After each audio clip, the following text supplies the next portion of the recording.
A day after assuming duties as sole administrator and delivering his inaugural broadcast, retired Vice Admiral Ibas is beginning to play host to dignitaries in Government House in Port Harcourt.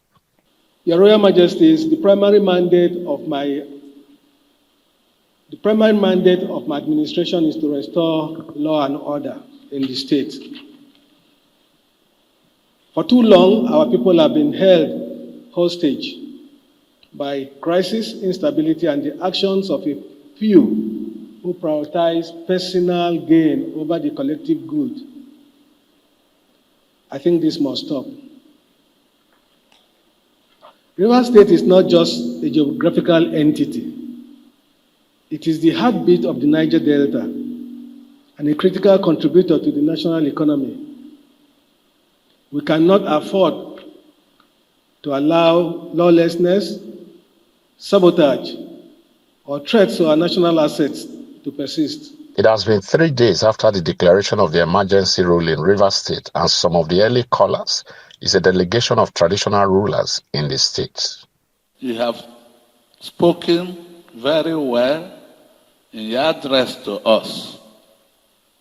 We are the grassroots leaders who carry a message back to our various communities, our clans and kingdoms.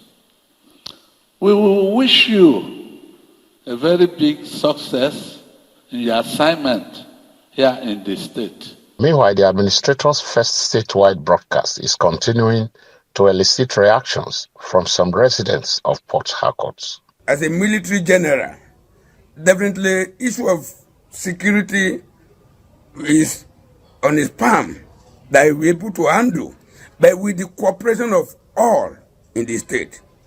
And there is nothing that is good for everybody in this state today better than for us to live in peace, peaceful coexistence. There are a few things about the speech that, I have a few reservations on, and that is, for me, what is central, in the speech.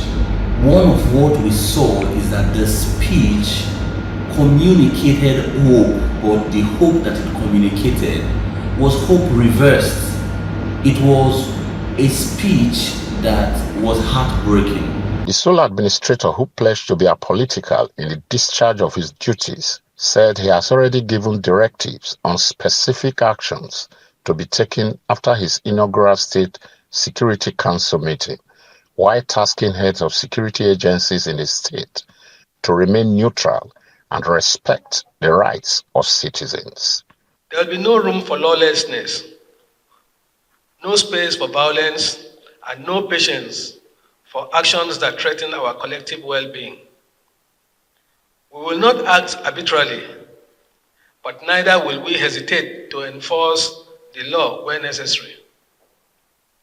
Let no one be in doubt.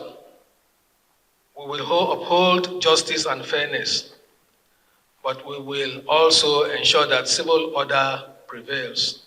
For now, the Rivers State people are waiting with bated breath to see how the new sole administrator, whose appointment has been one of the most topical in recent national political discourse, would match words with action. From Port Harcourt, it's Andy Omanu, Arise News.